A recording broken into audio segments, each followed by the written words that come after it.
Okay, நாம இப்போ இந்த வீடியோவில் எதை பற்றி பார்க்க போகிறோம் அப்படின்னா, ஒரு முக்கியமான கரண்ட் அஃபேர்ஸ் பற்றி தான் பார்க்க போகிறோம். உலக உணவு பாதுகாப்பு முன்னோடி விருது 2025 யாருக்கு வழங்கப்பட்டிருக்கு அப்படின்னு கேட்பாங்க. ஓகேவா?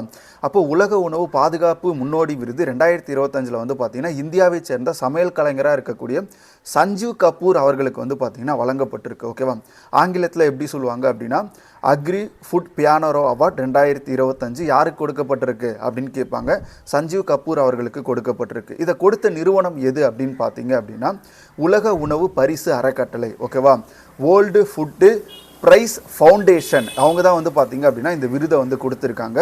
ஒவ்வொரு வருடமும் வந்து பார்த்தீங்கன்னா இந்த விருது அப்படின்றது கொடுக்கப்படும். இந்த விருது எதற்காக கொடுக்கப்படுது அப்படின்னு பார்த்தீங்கன்னா, உணவு பாதுகாப்பு, ஊட்டச்சத்து மேம்பாடு, அதுக்கப்புறம் வந்து பார்த்தீங்கன்னா இந்த உணவு பாதுகாப்பிற்காக அவர்கள் அளித்த சிறப்பு பங்களிப்பிற்காக இந்த விருது அப்படின்றது கொடுக்கப்பட்டிருக்கு.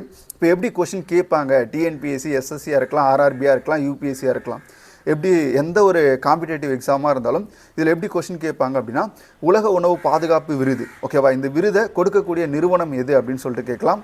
இந்த விருதை கொடுக்கக்கூடிய நிறுவனம் வந்து பார்த்தீங்கன்னா உலக உணவு பரிசு அறக்கட்டளை. இந்த நிறுவனம் தான் கொடுக்குது. தற்போது 2025ஆம் ஆண்டுக்கான அவார்டு வந்து யாருக்கு கொடுத்துருக்காங்க அப்படின்னா, சஞ்சீவ் கபூர் அப்படின்ற இந்தியாவை சேர்ந்த சமையல் கலைஞருக்கு வந்து கொடுக்கப்பட்டிருக்கு.